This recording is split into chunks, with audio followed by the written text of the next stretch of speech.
Hello and welcome to ThePrint. I am Aamaan, and in a great speeches series today, we revisit an address delivered by Dr. BR Ambedkar in Jalandhar on 27th October 1951. He was campaigning for India's first Lok Sabha election.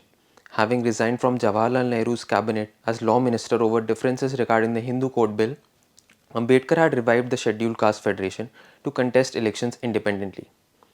We bring this speech to you today on his death anniversary to reflect on his messages to the scheduled caste as they entered electoral politics for the first time. Ambedkar began by apologizing for his delayed visit to Punjab and explaining why he had not been able to visit Punjab earlier, even though he had wanted to. He said, "During my 4 years in the Congress government, I had been overburdened with official work and could not find time to come here. Secondly, I was also not keeping good health during all those years and still I am not quite well. Thirdly, the Achhuts of the whole of India wish that I should tour the whole country and speak to them."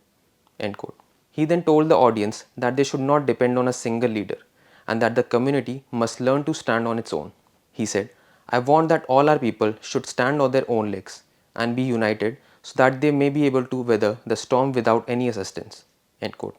He challenged the culture of aging politicians clinging to power for personal gain rather than public service. He said, "A man should leave politics after the age of 55 years. But the politicians of the present age start their politics after the age of 55 years, so that they may be able to earn their livelihood. I have no selfish motives. I am not continuing in politics simply for my own good, but I am doing so for the sake of my community." End quote. Ambedkar clarified that his participation in the Congress government between 1947 and 1951 did not mean he had joined the party. He pointed out that he had remained independent throughout.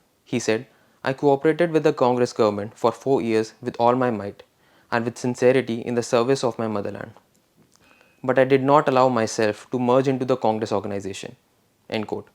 Turning to the upcoming elections, Ambedkar told the audience that without political power, the scheduled caste would not be able to protect their rights. He said, "Unless you are united, you will not be successful.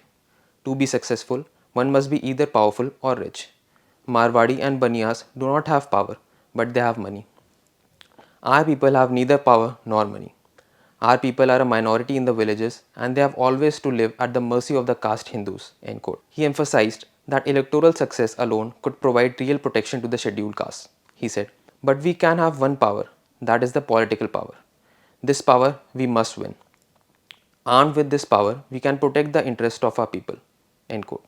Ambedkar then recalled his exchanges with Gandhi about the fate of scheduled castes in free India. He recounted how his insistence on safeguards led to Gandhi's 1932 fast. He said, "We wanted a straight answer to only one question.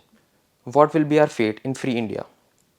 Whether we will remain the same Bhangis and Chamars as we are today, whether our children will not be admitted to the schools in the same way as it is being done now." When the scheduled caste people were given separate rights in 1932, Gandhi started fast unto death. End quote. Ambedkar then delivered a scathing critique of Congress's approach to scheduled caste representation. He said, "Gandhi promised at that time that no candidates on Congress tickets will be put against those of the Scheduled Caste Federation. But the Congress party is interfering with it. They are trying to put people for our reserved seats who are fools and have selfish motives, who will be yes men of the Congress. When any Brahmin or Baniya asks for the ticket of the Congress, he is asked one question: how many times he has gone to jail. I want to ask the Congress, why do they not ask the same question from scheduled caste people?" End quote. Ambedkar criticized the performance of existing scheduled caste MPs in parliament, saying they had not raised the community's issues. He said, "There were 30 scheduled caste people in the parliament. I asked them what they have done there. They never asked any question. They never moved any resolution and they never submitted a bill." End quote. Ambedkar criticized Nehru for his indifference to scheduled caste welfare while showing concern for other communities. He said, "Pandit Nehru has delivered 2,000 speeches during the last 20 years, but he has never spoken about the welfare of the scheduled caste even once. Pandit Nehru is always for the Muslims. I do not want that Muslims should be neglected, but I do not want that Muslims should not enjoy it at the expense of other communities." End quote. Ambedkar warned that without true representatives, the 10-year reservation period would pass without achieving anything meaningful. He said, "The reservation of seats for the scheduled caste is for 10 years only. I wanted that this reservation should remain for such a time as untouchability is there.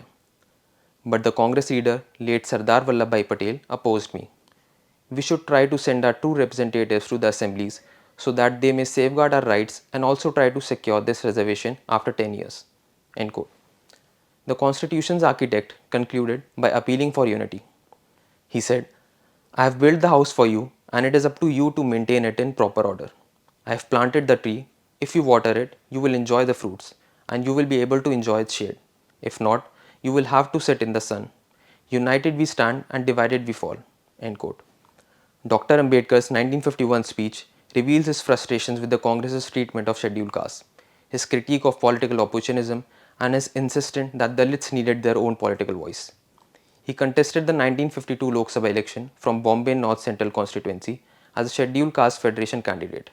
He was defeated by his former personal assistant Narayan Sadoba Karjolkar of the Congress party by approximately 15,000 votes. Later, Ambedkar entered the Rajya Sabha as a nominated member but never succeeded in entering the Lok Sabha, the house created by the constitution he had drafted. Thank you for joining us on Great Speeches. For more from The Print, become a subscriber at theprint.in/subscribe. I am Aamaan in Delhi.